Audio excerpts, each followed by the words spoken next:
am mbégte rek dañu ñëw fii visiter site bi bu ñu ñëw visiter site bi alors gis fii li fi xale yi doon def macha allah mu doon liggéey bu mucc ayib ndax tey dañoo nekkoon tey ñoom seen deuxième journée di récolter tomate bu ñu fi def tomate bu ñu fiy def vraiment dafa def processus nag la dawoon xale yi ndaw yi jàmbaar lañ parce que topp nañ processus bi tey ba egg fii donc au début dara amu fi woon ñu commencé woon donc ak lu ñu leen jàngal lii partenaire ONFP bi def muy l'Office national de formation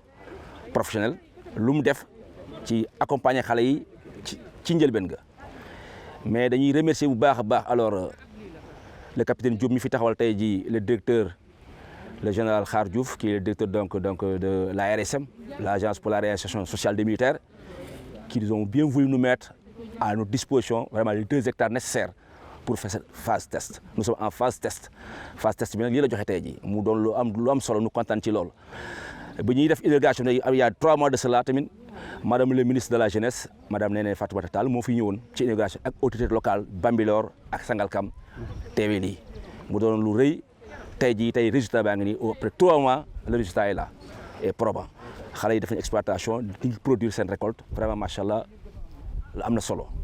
lu tax du gën a kontaan tamit ci loolu mooy xale yi dañ fi def expérimentation mboq ci li ñu leen jàngal ci nu ñuy téye champ bi xale yi da nga gis dañ fay espace def ay barrières brise-vent def fa mboq maa ngi commencé produire. donc ñun leeruñu woon que mboq bi mën nañ fi def fii moo tax ma ko laaj keroog capitaine Diop ne ko ndax fii mën nañ fi def mboq mais tey résultat baa ngi nii effectivement si on a l'espace qu'il faut mën nañ fi def toolu mboq yu mag donc loolu dafay ñu fekk si man lu nekkoon sama xalaat bi ma doogee ñëw ba demoon gisi monsieur Sané le directeur de l'agriculture waxtaan ak moom ne ko il faut ngeen jàppale ñu xool na ngeen ñu mën a joxe intrant nu mën a jox ko xale yi béy mboq ak gerte donc résultat baa ngi nii donc lii mën na moo ñëw wane étayer que loolu noonu laaj mën na am donc moo tax def nañu correspondance à ce niveau pour nu mën a am loolu bu ñu ko amee incha allah dinañ xool ak les autorités aussi locales parce que ARSM tamit fii def centre d'étude la ak exploitation en même temps donc ñoom am na fu ñu mën a toll ci lu ñu mën a jox moo tax autorité locale tamit seen rôle tamit dañ ko def jéem a xool ndax dinañu mën a jox xale yi suuf bu ñu béyee xale yaa ngi fi bëgg nañ béy mais bu ñu joxe suuf bu ñu béyee ñu jàppale leen mais dañuy dem comme armée la nag comme que dañuy volontaire bi dafay durer ñaari at comme que ñaari at la ci ñaari at yooyu il faut xale yi donc xam technique bu mbéy d'une part mais tamit nu encadre leen ba li ñu ak si néew nii nu am fu ñu ko yaxanalee comme ça bu ñu paree fii nu mun leen financer bu baax a baax parce que am na si organisation yoo xam ne dañuy financer xale yi ci liggéey ci xëy ndaw yi donc bu ñu leen financer ñoom dañu mën a demal si bopp ëllëg donc loolu nekk na pàcc bu am solo et puis nuy gërëm vraiment xale yi di gërëm ARSM di leen gërëm yéen sa bopp ONFP ci partenariat bi ñu def accompagné di ñaan yàlla suñu borom lii mu gën a wéy gën a sax vraiment pour l'émergence n'est-ce pas du Sénégal en matière agriculture d'une part et puis tàggat bi day am tamit xale yi tàggat ci civisme ak citoyenneté dañ ci tàggat ci ñaari pàcc yi yooyu def bénéfique donc doon yeneen magu ëllëg mag yoo xam ne dañu ay citoyens modèle waaw. nag dañoo ñëw fii ci ferme Noflaye bu ARSM pour seet gestuwaat un peu li nga xam ne moom la ñu jotoon a liggéey avec les jeunes volontaires du service civique national parce que ONFP dafa nekk en partenariat ak service civique national pour gunge ndaw Sénégal yi ci projet xëyu ndaw ñi donc comme ni ngeen ko gisee nii ñu ngi fii ci tool bi nga xam ne ndaw yi ñu jot a formé ci commune Bambilor ñu jógee commune Bambilor ñu ngi toll ci 25 ndaw ay góor ak ay jigéen formé nañ leen fii ci ferme bi ci diiru ñaar fukki fan ak benn te bi ñu paree loolu aussi dañ leen jox seen i lijaasa tey nag ñoom ñu ñëw ci appui bi ñu am ci seen maire le maire de la commune de Bambilor moom moo leen appuyer en termes de matériel pour ñu mën a pratiquer lu ñu jàng ci technique bi nga xam ne moom mooy technique mbéy boobu nag jàng nañ ci technique horticulture jàng nañ ay technique maraîchère mais aussi jàng nañ ay technique arboriculture tey nag ñu ngi fii développé nañu fii suñu ginnaaw gis ngeen tool bi nii maraîchage lañ fi def waaye tamit ji nañ fi mboq def benn technique boo xam ne moom mooy brise-vent te loolu yëpp dañ leen ko jàngaloon avec l'Office national de formation professionnelle ak techniciens yi nga xam ne ñoom la ARSM moom la ñu ARSM dimbalee woon pour ñu mun a participer ci njàngum ndaw ñi donc loolu moo ñu fi indi tey pour ñu xool production bi parce que ñu ngi produire récolter nañu une première phase 8 jours après ñu récolter waat encore une deuxième phase donc am na yeneen phase de récolte yoo xam ne tamit dinañ ko def bu soobee yàlla donc avec le colonel du service civique national monsieur Cheikhna Dieng ak ci ndigalu suñu directeur général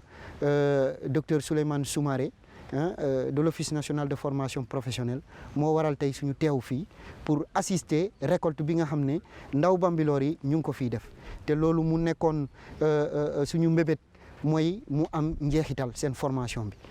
voilà dañu def benn formation fii nii ci ferme Noflaay bii nii formation boo xam ne 20 fan ak benn lañ ko def bi ñu paree ci formation boobu noonu ñu am chance bu toll nii ñu àll ñu suuf jox ñu tamit jumtukaay yi ñuy permettre ñu mën a li nga xam ne jàng nañ ko ci formation boobu noonu ñu mën koo pratiquer sur le terrain voilà. mën naa nag à la base amaana 25 yëpp presque kenn nekku ci woon baykat parce que dañu gis formation bi nii rek ñu gis ne lii nii chance la boo xam ne am nañ ko te suñu morom amuñu ko ñu ne nañ ci lancé wu ba tey jii nii macha allah ñu gis ne mu ñuy commencé jural dara. voilà man juste avant may def formation bi étudiant laa woon je peux dire parce que jàng naa ba am bac après ma def formation en génie civil ma def ci ñaari at. ma am diplôme technicien supérieur en génie civil mais diplôme bi maa ngi ko am depuis 2019 ce qui veut dire que ni toog naa ñaari at ak lu teg te pratiqué wu ma li nga xam ne jàngoon naa ko après nag lii nii occasion la boo xam ne dama ko gis man ak samay morom parce que tamit groupe bi man je parle d'un cadre personnel mais am na ñeneen ñoo xam tamit am nañ ay lijaasa tamit ñoo xam ne am nañ licence am na sax koo xam ne yegg na ba master am ñeneen ñoo xam ne yeneen niveau lañ am mais mënuñu woon appliquer li nga xam ne jàng nañ ko tey jii nii bañ gisee opportunité bii nii dañ ne nañ ci dugg kenn ku si nekk nag ba nga gisee opportunité bi gis ne baax na ci sa morom nga wax ko bañ mujjee dajale 25 jeunes ñu ne nañ lancé wu ci lii nii tey jii nii biñ ci duggee mën naa ne après toogaat nañ réfléchir bu baax ne lii buñ ko teeloon a yëg nañ ci dugg bu yàgg parce que ñun ñi ñëpp ñu ci bari suñuy maam amoon nañ ay tool fii nii au niveau de Bambilor amoon nañ fi ay tool mais ñun amaana daaw ñu fa dem wala bu ñu fa demee pour lenn la woon wut mango dem ñibbi jéemuñu woon sax xam technique d'exploitation yi mais biñ duggee ci formation bi ci lañ xam ne lii nii vraiment nekkul lu yomb mais nekk na tamit loo xam ne boo ci duggee di nga xam ne mën nga cee am dara te buñ ko teeloon a xam dinañ ci nekk bu yàgg franchement. voilà première chose bi ñu def fii nii ci tool bi mooy tomate acela moom lañ commencé ci kaw conseil yu technicien yi fi nekk muy monsieur Ndiaye Sidi ak monsieur Sow Kaba ñoom ñoo ñu conseillé na nañ commencé par la tomate acela ñu def voilà première chose bi ñu def fii nii ci tool bi mooy tomate acela moom lañ commencé ci kaw conseil yu technicien yi fi nekk muy monsieur Ndiaye Sidi ak monsieur Sow Kaba ñoom ñoo ñu conseillé na nañ commencé par la tomate acela ñu def 4 semaines de pépinière bi ñu defee 4 semaines de pépinière après ñu def repiquage mooy maanaam jëlee ko ci pépinière yi indi ko ci fi nga xam ne mooy surface bi ñu war a béyee mu def fa 2 mois léegi ci biir ñaari weer yooyu noonu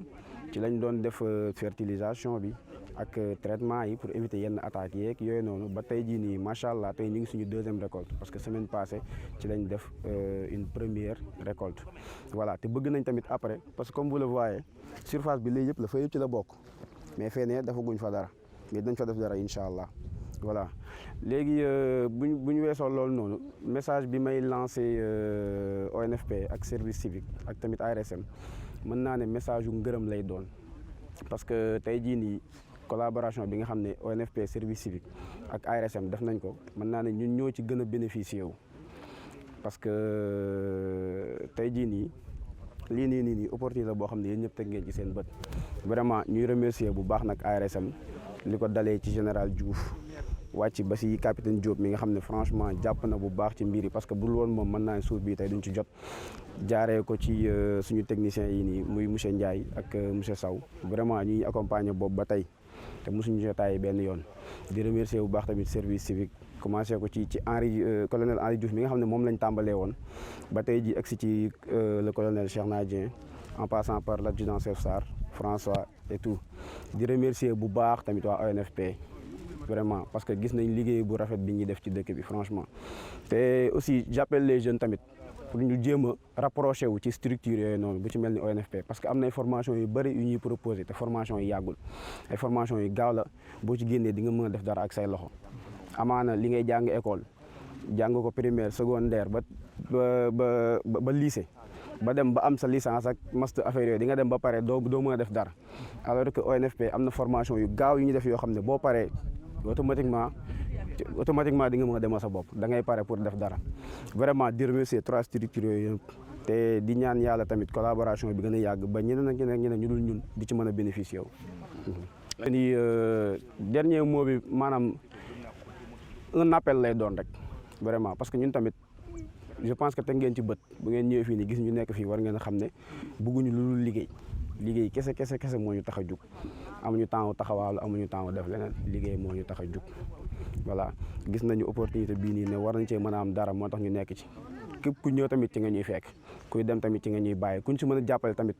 suñu porte yi ubbil nañ ko ñëpp vraiment. bon fii boo gisee ñu ngi commencé ci tamaate bon am na yeneen programme yu ñëw après mais li ma ci gën a am solo ci ñun mooy di def ay culture yoo xam te ne